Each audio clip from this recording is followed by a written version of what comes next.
लगातार 7 फिल्में फ्लॉप होने के बाद आधी रात चीखने लगे थे राजेश खन्ना। डर गई थी पत्नी डिंपल कपाड़िया। राजेश खन्ना की फिल्में हिट रही थीं, उधर अमिताभ का सितारा बुलंदियों पे था। उनकी एक के बाद एक फिल्में हिट हो रही थीं। 1975 में आई शोले ने तो हंगामा ही मचा दिया था। ये साल था 1976 का। इसी साल की शुरुआत में आई राजेश खन्ना की फिल्म महाचोर बुरी तरह फ्लॉप रही। कुछ साल पहले तक सुपरस्टार कहे जाने वाले राजेश खन्ना बुरे दौर से गुजर रहे थे। वो एक तरह की कश्मकश में फंस गए थे। एक तरफ उनके और डिंपल कपाड़िया के बीच सब कुछ ठीक नहीं चल रहा था, तो दूसरी तरफ काका का करियर ढलान पे था। एक के बाद एक फिल्में फ्लॉप जा रही थीं। महाचोर के ठीक बाद आई बंडलबाज भी बॉक्स ऑफिस पर कुछ खास नहीं कर पाई। इधर राजेश खन्ना की फिल्में पिट रही थीं, उधर अमिताभ का सितारा बुलंदियों पे था। उनकी एक के बाद एक फिल्में हिट हो रही थीं। 1975 में आई शोले ने तो सफलता के नए प्रतिमान गढ़ दिए थे। इस फिल्म ने नए तरह का बाजार और दर्शकों का समूह तैयार किया था। हालांकि राजेश खन्ना को अभी भी अपनी रोमांटिक छवि पर यकीन था। महाचोर और बंडलबाज जैसी फिल्मों की नाकामी के बाद राजेश खन्ना की सारी उम्मीदें शक्ति सामंत की फिल्म महबूबा पे टिक गई थीं, क्योंकि शक्ति सामंत के साथ वो 3 सुपरहिट फिल्में दे चुके थे। ऐसे में उन्हें यकीन था कि महबूबा दर्शकों को पसंद आएगी। काका ने इस फिल्म के प्रोडक्शन से लेकर पब्लिसिटी तक में पूरी जान झोंक दी, दिन रात मेहनत की।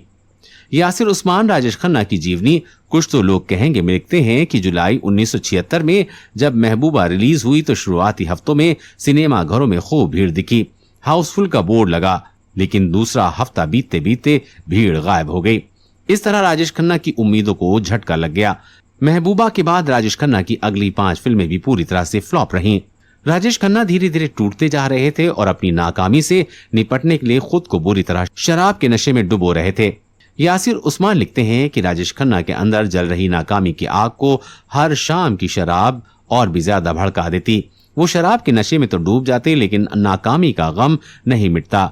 राजेश खन्ना की नाकामियों का इसी दौर में एक ऐसा वाकया हुआ जिससे उनकी पत्नी डिंपल कपाड़िया बुरी तरह से डर गईं। दरअसल एक रात नाकामियों के बोझ तले दबे राजेश खन्ना ने देर तक शराब पी।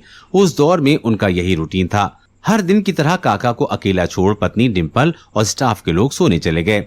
उस रात बारिश हो रही थी और घुप अंधेरा था।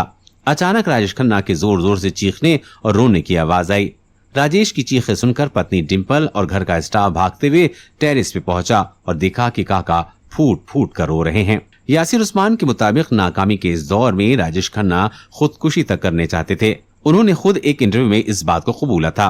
बकौल काका बुरे दौर में डिप्रेशन की हालत में वो सुसाइड करना चाहते थे और समंदर में जान देने की कोशिश की थी, लेकिन आखिरी मिनट पर फैसला बदल लिया। तय किया था कि नाकामी के अंधेरे में नहीं मरेंगे। दोस्तों, ये राजेश खन्ना की जीवनी थी। आपको क्या लगता है, राजेश खन्ना सही कर रहे थे या गलत कर रहे थे? अपनी राय कमेंट बॉक्स में जरूर दीजिएगा।